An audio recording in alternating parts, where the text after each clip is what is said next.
جب 1947 میں یہ ملک وجود میں آیا اور اس وقت ہم سب نے ایک فیصلہ کیا تھا ایک اسلامی ریاست اور اسلامی ملک کا، اور اس ملک میں سودی نظام نہیں ہوگا۔ آج پاکستان میں سب کچھ ہے، آج پاکستان میں سمندر بھی ہے، زمینی ذخائر بھی ہیں، ایگریکلچر لینڈ بھی ہے، لیکن اس کے باوجود ہم قرضوں میں ڈوبے ہوئے ہیں۔ اس کی وجہ صرف اور صرف جس سودی نظام کی وجہ سے یہ بے سکونی ہے، اور افسوس کے ساتھ کہنا پڑتا ہے اس سودی نظام کے ساتھ ہم سب کے سب منسلک ہو چکے ہیں۔ آج میرا تعلق بلوچستان سے ہے۔ بلوچستان پاکستان کا 43% ایریا ہے، اور بلوچستان کے جو روڈز ہیں وہ بھی 43% NHA کے ساتھ ہیں، لیکن مجھے افسوس کے ساتھ کہنا پڑتا ہے کہ ہمارے ہر شارع خونی شارع بن چکا ہے، ہر شارع ایسے بن چکا ہے کہ اگر کوئی ایکسیڈنٹ ہوتا ہے کوئی 200 سے 400 کلومیٹر کے بعد کوئی ہاسپٹل آتا ہے۔ ہم تو سوچ رہے تھے اس بجٹ میں شاید ہر 100 کلومیٹر پہ ہمیں ایک ٹراما سینٹر ملے گا، لیکن اس کا ذکر اس میں نہیں رہا۔ دوسری جانب میں اپنے حلقے کی طرف آتا ہوں۔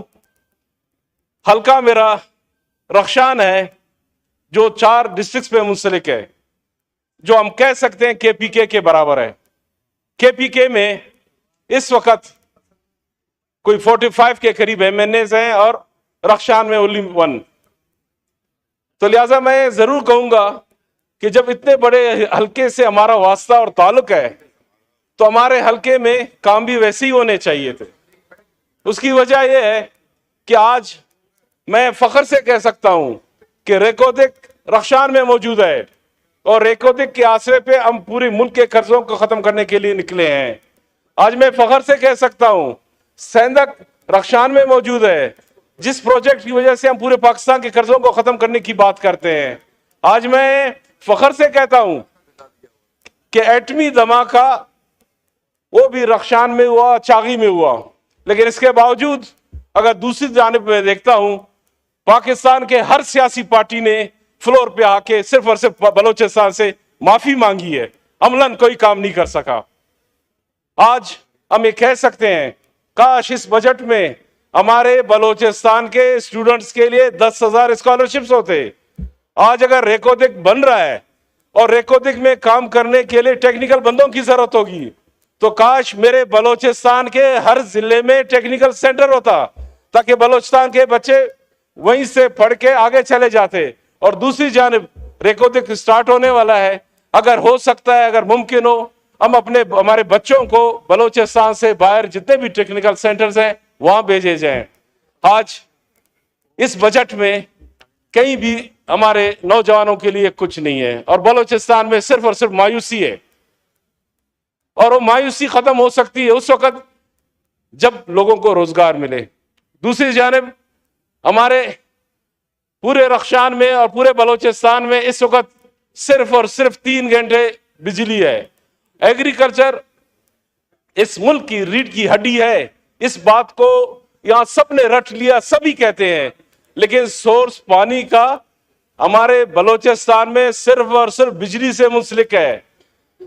اور افسوس کے ساتھ کہنا پڑتا ہے اس عید کے دنوں میں اور اس گرمی میں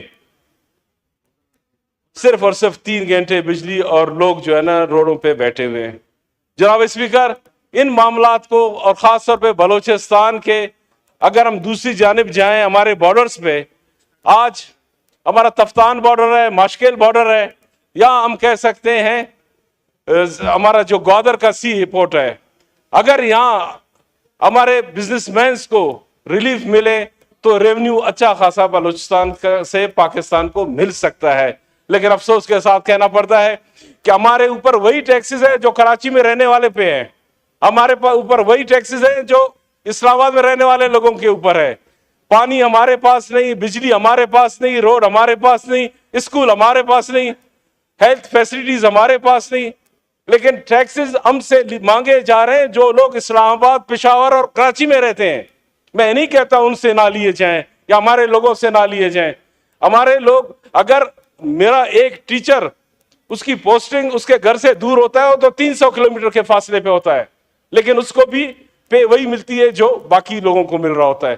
تو لہٰذا ان چیزوں کو سب کو دیکھ، میں نہیں دیکھا آج تک یہاں جتنے بھی لوگ بیٹھے ہوئے ہیں ان سب کے جو اوچرز ان کو ٹکٹس ملتے ہیں وہ بھی ان کے گھر کے فاصلے کے مناسبت سے ملتے ہیں. تو میرے ایک ٹیچر کو کیوں نہیں ملتا، میرے ایک سرکاری ملازم کو کیوں نہیں ملتا، اور میرے ایک ڈاکٹر کو کیوں نہیں ملتا؟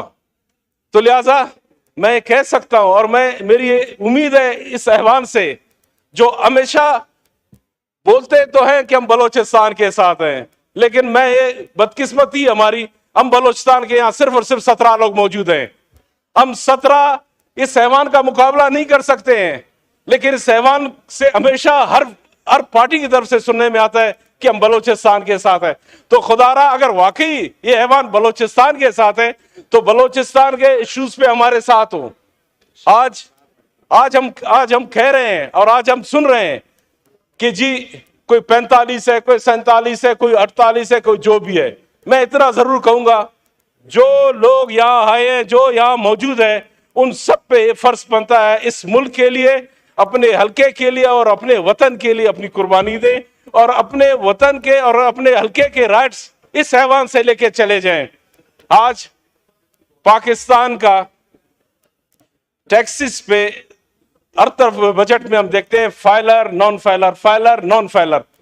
ٹھیک ہے، ہمیں اس پہ کوئی اعتراض نہیں، پورے پاکستان کو ٹیکس نظام میں آنا چاہیے. لیکن میں اتنا ضرور کہوں گا کہ جو آلریڈی جتنے لوگ ٹیکسز نظام سے منسلک ہے، جو ہمارے بزنس مین ہیں، وہ تو اپنے ٹیکسز دے رہے ہیں، اور جن سے ٹیکس نہیں لیا جا سکتا ان سے لینا، ان کے لیے کون سا میکنازم بنایا ہوا ہے؟ ان کے ٹیکسز اس وقت لیے جاتے ہیں جب وہ کسی سسٹم کے حصے سے دور ہوتے ہیں، تب کہتے ہیں کہ اب اس پہ یہ بھی لاگو ہے، اس پہ یہ بھی لاگو ہے. تو لہٰذا ہماری ایک خواہش ہے کہ اس ملک کے اندر، اس ملک کے ایوان میں جتنے لوگ یہاں موجود ہیں، یہ سب کے سب اپنے بلوچستان کے لیے، اور بلوچستان سے یہ امیدیں ہیں کہ بلوچستان آگے جا کے پاکستان کے سارے قرضے معاف کرے گا. لیکن بدقسمتی سے بلوچستان میں اب تک ایک بھی خواتین کا یونیورسٹی نہیں ہے.